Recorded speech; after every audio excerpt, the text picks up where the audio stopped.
비싼 돈 받아가면서 이래도 되나? AI가 쓴 가짜 판례 제출한 유명 로펌.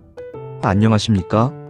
32년 9개월 동안 검찰 수사관으로 근무하며 수많은 형사사건의 실체를 파헤쳐온 형사 전문 법무사 이병창입니다. 최근 인공지능 기술이 법조계에도 깊숙이 침투하면서 편리함을 주는 동시에 돌이킬 수 없는 치명적인 실수를 야기하는 사례가 빈번해지고 있습니다. 특히 이름만 대면 알만한 세계적인 로펌에서조차 AI가 만들어낸 가짜 판례를 법원에 제출했다가 고개를 숙이는 사건이 발생하여 법조계에 큰 충격을 주고 있습니다.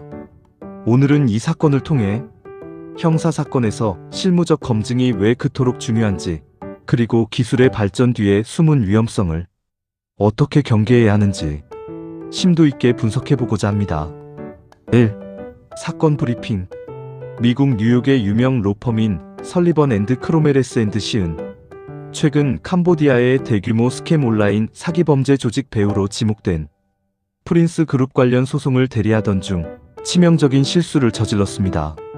지난 4월 9일 법원에 제출한 서면에 존재하지 않는 미 파산법 조항과 가짜 판례를 인용한 것입니다. 상대 측 로펌에 의해 제기로 밝혀진 이 사건의 원인은 바로 AI의 환각 헐루서네이션 현상이었습니다. 담당 변호사가 AI를 활용해 서면을 작성하는 과정에서 AI가 그럴듯하게 꾸며낸 허위 정보를 검증 없이 그대로 제출한 것입니다.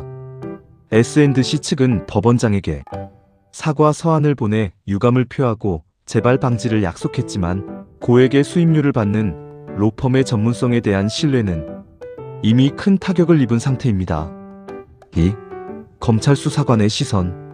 32년이 넘는 시간 동안 검찰청 조사실에서 피의자들을 추궁하고 증거의 진위 여부를 가려냈던 저의 경험에 비추어 볼 때 이번 사건은 매우 엄중한 사안입니다.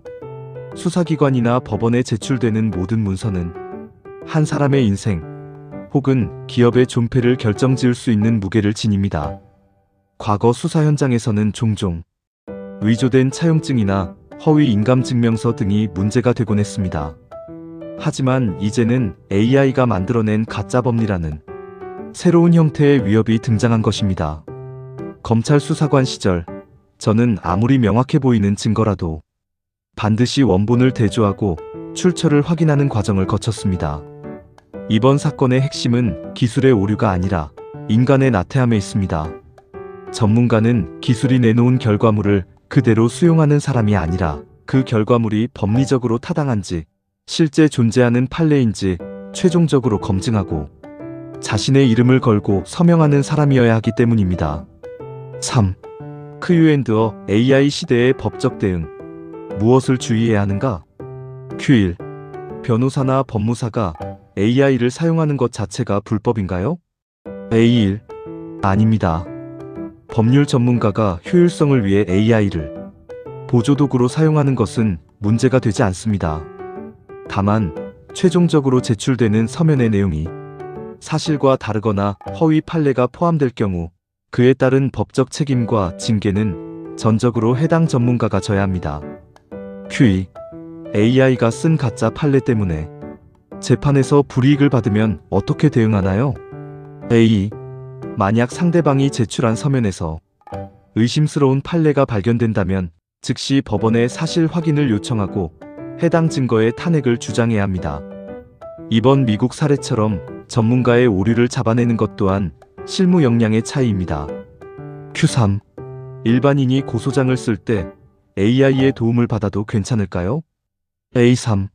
참고용으로는 유용할 수 있으나 AI는 수사기관의 실무 지침인 검찰 실무 기재례나 최신 하급심 판례의 맥락을 정확히 짚어내지 못합니다. 잘못된 법리 적용은 오히려 고소 각하나 불송치로 이어질 수 있으니 반드시 전문가의 검토를 거쳐야 합니다. 4. 실무 통찰. AI가 작성한 글은 겉보기에 매우 유려하고 논리 정연해 보입니다. 하지만 그 안에는 팩트가 빠져 있을 수 있다는 점을 항상 명심해야 합니다. 형사사건, 특히 사기죄나 자금 세탁 같은 복잡한 경제범죄를 다룰 때는 다음과 같은 실무적 주의가 필요합니다. 판례 원문 대조의 원칙.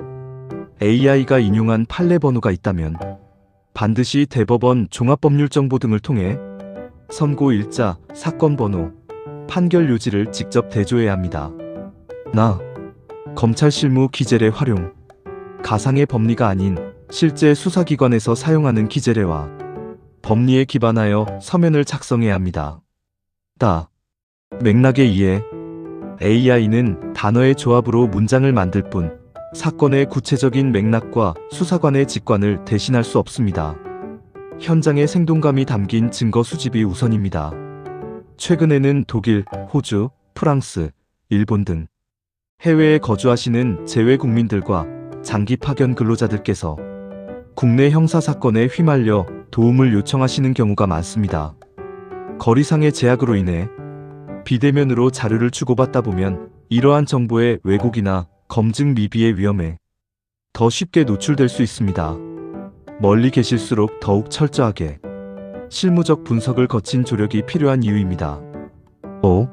마지막 한마디. 기술은 우리에게 편리함을 주지만 그 편리함이 결코 전문가의 책임감을 대신해주지는 않습니다. 32년 9개월의 세월 동안 제가 배운 것은 진실은 화려한 문장이 아니라 꼼꼼하게 확인된 단 하나의 증거에서 나온다는 사실입니다.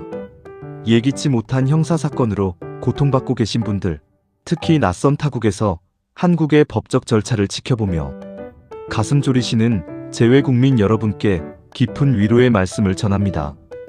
어둠이 깊을수록 새벽이 가까워졌다는 증거입니다. 지금 겪고 계신 법적 분쟁의 터널이 끝 보이지 않게 길게 느껴지시겠지만 진실의 빛은 결국 길을 안내해 줄 것입니다. 당신의 진심을 믿어주는 한 사람이 여기 있음을 기억하시고 부디 기운 잃지 마시길 바랍니다. 여러분의 억울함이 기술의 오류나 누군가의 태만으로 인해 묻히지 않도록 저는 앞으로도 수사 현장의 날카로운 시선으로 진실만을 쫓으며 든든한 조력자가 되어드리겠습니다. 마음을 다해 응원합니다. 힘내십시오.